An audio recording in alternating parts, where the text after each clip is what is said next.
Lisa, pouvez-vous nous donner des informations sur Black and White, nous dire comment vous avez conçu cette immense toile et comment vous l'avez réalisée?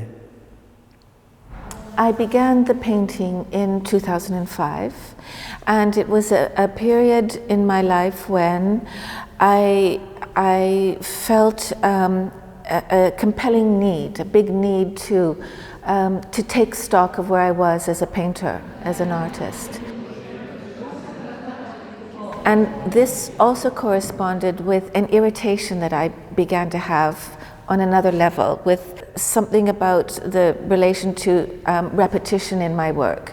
And so by the time 2005 came, I thought, why do I always have to paint things in series, or why do I always have to, what is it about repetition? And I became very interested in making a painting that was a singular painting where it just could not be repeated. I could not make another kind of series with it. And so I thought, well, how am I going to do that? And I thought, well, if I made a painting that was just so big, so enormous, I absolutely wouldn't have it in me to make another painting like it. And so I embarked on Black and White.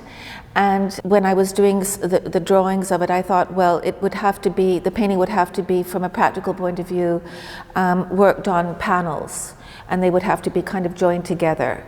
So just to sum up from that point of view, the painting came out from two impulses. One, the need to kind of make a manifesto, if you like, to show what I really thought about painting. So I think in French, do you have the word tableau manifeste? I think I felt, even at a very early stage, that the painting would be sort of composed around a kind of duality, and it would be this kind of dance between thinking, feeling, experience, and then materiality, touch, making. I guess in this kind of duality, it also touched on something that is that lies within the term still life. And so there was something in the duality of the black and the white that chimed with still and life, and with painting as contemplation and painting as a verb. So all these things were stirring in my mind, and in terms of how I developed the motifs, I began to think about paintings I'd made in the past, and certain object motifs entered into this dark part of the painting, objects that I'd painted with since the 80s, such as shoes or light bulbs. There were objects that were that also keyed something about time and motion, things that were obviously still in themselves, but that once you picked them up and used them, you were moving through time, such as ice skates or dancing shoes or a guitar. There was imagery of rope and thread and ribbon. These objects are all coiled up, but when they stretch out, they become a very different order. So there was something also about transformation. Vous avez parlé de deux parties. Est-ce que vous pouvez dire comment ce moment d'articulation se fait? Qu'est-ce qui s'est passé pour décider de la relation de ces deux parties? I made a sort of a shift here, moving from the darkness to the light, as if the eyes are kind of opening. And in this side of the painting, there are many objects and devices that are to do with picturing.